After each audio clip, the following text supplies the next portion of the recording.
Okay, now, in chapter 3, we recognize that this problem not only affects our sons, it affects our daughters.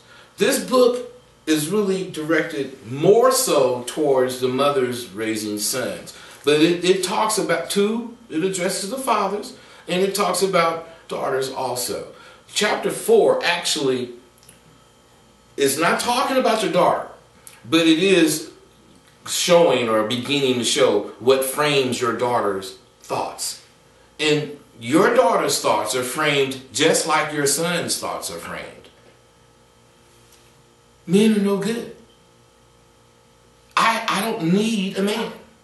Now, think about it. You have to think about it. They're hearing this for year after year after year for 10, 12 years. Every woman does not do this. Every single mother does not do this. So don't try to put me in that bag that I'm trying to just blanketly say single mothers do it. No, I am talking to the mothers that do it. Because if there were no mothers that did it, I wouldn't be talking to these young men on my streams, would I?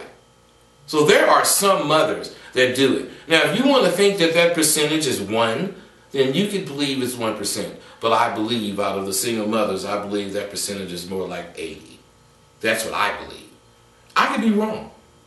I didn't take no survey. I just know I talked to a lot of these dudes. Just like I talk to a lot of dudes that's raised by single mothers, and they are perfectly comfortable in their skin. They're perfectly comfortable talking to women. I am not trying to say women don't raise good men, or however you might interpret what I'm saying. What I'm saying is there are some sons out there with identity crisis, gender identity crisis, because of the way they were raised, because they were not with their fathers, because when they had this particular question to ask about girls, they may have asked their mother, but the mother is a girl. So the mother is not going to give him a genuine answer. She's going to give him an answer that's going to protect women. It's in her nature. That's what she does. She's going to say, oh boy, and just tell him something. She's going to give him an answer, maybe. Whereas a dad is going to explain what he's asking. A dad is going to say, well, boy, and you're going to explain what's going on. And give him several scenarios. A good dad. A thinking, caring dad would do this. That's the kind of dad I am. And I was a character. So I'm just saying, if I could be that kind of dad, I just can imagine a dad that wasn't a character. He just ain't with his woman, his baby's mother. I just believe he's like that too. I really do. And once you understand that this is affecting both the boy and the girl, because it's growing them up not identifying with who they are.